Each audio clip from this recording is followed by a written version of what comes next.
Today I fucked up by sticking my boyfriend's pocket pussy to the wall in our new house. This happened about an hour ago. So this week my boyfriend and I moved into our new home together. It's newly renovated, so all the walls have a nice fresh coat of paint on them. Today we were unpacking some more of our stuff upstairs into the spare bedroom. While doing this I came across my boyfriend's pocket pussy. The sight of me walking around with it embarrassed my boyfriend, so naturally, me being mature, I started messing around with it to annoy him. After a few minutes I wondered if it would stick to the wall, important question, and proceeded to stick it to the spare bedroom wall. It did stick. We made a few jokes as it hung there, how it would make a great hand sanitizer dispenser, before it started to peel off. Eventually it fell onto the floor, which would be fine except it left a big greasy imprint of an obvious ass on the wall. It's still there.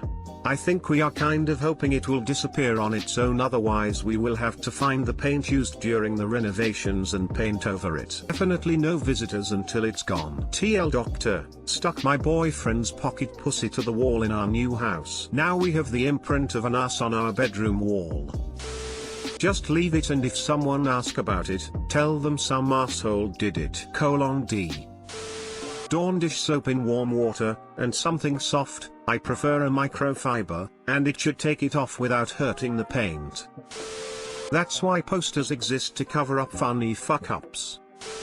Well, if you cannot find a good cleaning agent to remove the grease spot, then you can get a paint chip from the wall, a not greasy spot. Take it to a paint shop, not a hardware store, and get a custom mix. It may take 1 or 2 trips back to the shop to get it right, but you can get a nearly perfect match for not much cash. Try a magic eraser. I do not recommend using magic eraser. It took the paint off our wall when I tried it. Today I fucked up by unmuting a Zoom call.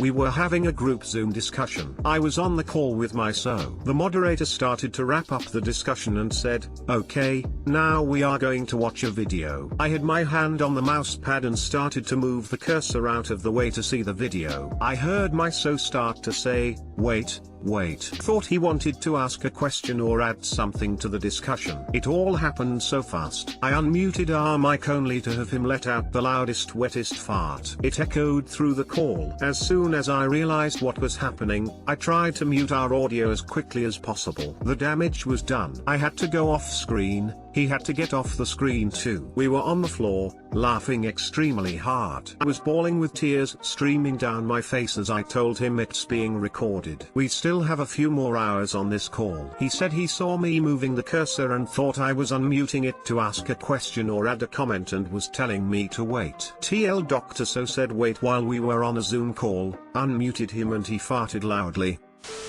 As the video was about to start, a voice rang out, "Wait." We all got quiet to hear his part. What wisdom would he state? A profound heart-to-heart? But that was our fate. Instead we got a fart.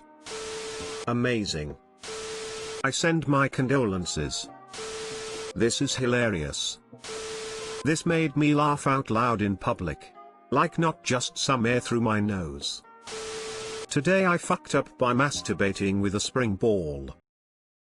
Before I start, this is the spring ball I'm talking about. It helps to mix protein shakes. So, yesterday night, I, 19F, felt extremely horny. In the shower, I'd used pretty much every single appropriately sized bottle. In my continuously horny state, however, this was not enough for me, so I ventured through the house, opening cabinets, hoping to find the perfect object to masturbate with. I should say, before my shower, I'd watched some videos of egg and ball-shaped toys being shoved into vaginas, so that's what I had in mind. So through scouring my closet, this spring ball is what I find. It is ball-shaped after all, so I lie down in bed and get my pussy wet for a second round. Squeezed the spring just a bit to have it fit, then pushed it in. Just to be safe, I pulled it out a bit, barely any resistance at all, so I thought all was good and pushed it deeper into my vagina. Or so I thought. Midway through this second round, I decided to take it out. I reached into my vagina,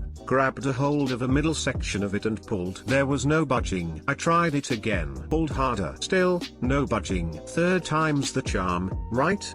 I give it a harder tug this time and felt almost a cramping pain. That's weird. I push my finger into the middle of the spring and feel my way towards the top, where the metal starts to end, and realized that upon my vagina compressing the spring, some of my flesh had been caught between the rings. Now, to say I was panicked is an understatement, though I didn't want this to be an embarrassing ER experience. So, gathering my last few calm brain cells, I figured I could squeeze together only the middle rings to release some compression on the upper and lower rings, hence free my flesh. To be honest, I don't remember exactly what I did, but through some combination of said plan, pushing my flesh out of the spring and pulling, I was finally able to, after what seemed like half an hour, get it out. I was still lying in bed, trying to catch my breath and reassuring myself I've just solved the problem while texting my boyfriend about how dumb I'd been, only for him to confirm so. I've now learned my lesson, not everything is a dildo if you're brave enough. Too long didn't read, shoved a spring in my vagina. It got stuck. Spent 30 panicked and painful minutes to get it out. My lesson, not everything is a dildo if you're brave enough.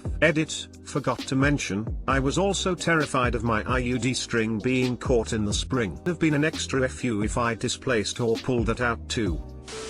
I mean, you were brave enough and it became a dildo. It was just a poor choice. How about, not everything should be a dildo even if you're brave enough. Wait, hold up, you fuck bottles in the shower on the reg? Is this a common thing women do? Is this why my wife's showers are so long? Oh god, we buy the giant Costco bottle of shampoo. Please hear me when I say this, do not put things outside of you that were not meant for IT. I implore you to dig up some of the old r/Askreddit threads asking nurses what the craziest thing they ever pulled out of people were. Also, you're an adult, go buy some damned sex toys, order them online if you're embarrassed, just please don't do this anymore. Nothing should be used as a dildo except dildos. I am absolutely lost for words on this. I mean, I guess this chalks up to that humans were given brains and sexual organs but only enough blood to operate one at a time. I take some comfort in my newfound knowledge that it's not just guys who occasionally roam the house looking for things to fuck.